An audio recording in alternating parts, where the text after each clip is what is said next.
దగ్గర నుండి పిచ్చి అయిపోయింది. నాకు ఇష్టం బాగా, ఏమో మరి ఇంట్లో మనిషిలాగే నాకు అన్న ఉంటే ఎలా ఉంటాడని. అతను చనిపోయిన తర్వాత 1 వీక్ వరకు సరిగ్గా తినలేదు. ఎవరేమనుకున్నా కానీ నాకు మనోడి మీద ఇష్టం చావదు. అంటే ఇప్పుడు చాలా మంది బ్రో మూవీస్ లో క్లిక్ అవ్వకపోయినా ఒక పాయింట్ ఆఫ్ టైంలో ఏదైనా స్టాప్ వచ్చినా సీరియల్స్కి వచ్చి మంచి పొజిషన్కి వెళ్ళిన వాళ్ళు చాలా మంది ఉన్నారు. ఇప్పుడు సాయి కిరణ్ గారు ఉన్నారు, నువ్వే కావాలో చేశారు, బట్ అంత పెద్ద బ్రేక్ రాలేదు. ఇప్పుడు సీరియల్స్ లో is one of the top actor. Serials లోకి వచ్చి ఇక్కడ గ్రోన్ టు నెక్స్ట్ లెవెల్. సరే లేకపోయినా కొన్ని లాగింటే అసలు ఇప్పుడు జమానా ఎలా ఉంది, ఓటీటీస్ లో రూల్ చేసేవాడము ఉదయ్ కిరణ్ నాకు అనిపించింది. మీకేమనిపిస్తుంది ఒకవేళ యాక్చువల్లీ ఆయన ఉండుంటే టాప్ యాక్టర్ అయ్యాడు. ఎందుకంటే ఆయన ఫేస్ కట్, ఆయన ఎక్స్పీరియన్స్ కానీ అవన్నీ కానీ. లవర్ బాయ్ అంటే ఇంకా ఆయనే. తను వీళ్ళిద్దరూ మంచి ఫేమ్లో ఉండేవారు. కాకపోతే ఆ సిచ్యువేషన్స్ అలా డిమాండ్ చేస్తాయి మనోడికి. ఇప్పుడు లవ్ ఫెయిలియర్ అయిపోయినాడు, చిన్న చిన్న చనిపోతున్నారు చాలా మంది. వాళ్ళకి తెలియదు ఏంటంటే ముందు ఎలా ఉండబోతుంది తెలియదు వాళ్ళకి. ఆ డిసిషన్ ఏంటంటే ఆ టైంలో తీసుకుంటున్నారు.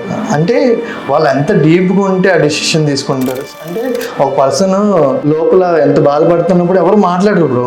ఇప్పుడు ఫినాన్షియల్ స్ట్రాంగ్ లేడు మనోడు ఆ టైంలో.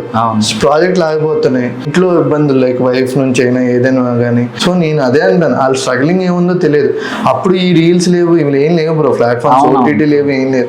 పాప మనోడు ఎంత స్ట్రగుల్ చేస్తే ఆ డిసిషన్ తీసుకున్నాడు. చనిపోయిన తర్వాత అంతమంది వెళ్ళారు, చనిపోక ముందు వెళ్ళొచ్చు కదా. కరెక్ట్.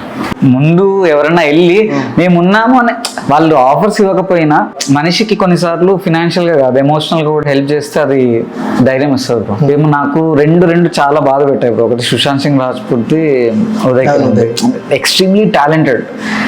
అంటే అలాంటి వాళ్ళు ఉంటే బాగుంటది. ఇప్పుడు మీరు అన్నారే ఉదయ్ కిరణ్ చూస్తే మన అన్నలాగా, అలాంటి వాళ్ళు ఎదుగుతుంటే మనకు ఒక హోప్ వస్తుంది. మీరు ఎదిగినా మాకు అదే హోపే రేపు, అంతే కదా. ఇప్పుడు మీరు మాట్లాడుతుంటే I could connect to so many things లైఫ్లో. ఇప్పుడు ఫర్ ఎగ్జాంపుల్ చాలా మంది ప్యాషనెట్గా ఉంటారు కానీ ఎక్కడో చోట ఆగిపోతారు.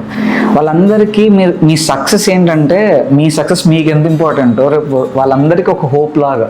So I wish all the success bro. ఖచ్చితంగా గ్రో అవ్వాలి. మీరు పడ్డ కష్టానికి, మీ మంచితనానికైనా. మా అమ్మ అంటుంది ఒక డైలాగ్, మంచోళ్ళకి ఎప్పుడు మంచి జరుగుతారా, మనం మంచి చేస్తూ పోతే ఆబ్వియస్లీ అది ఏదో రూపంలో ఏదో రోజు తిరిగి వస్తుంది అని.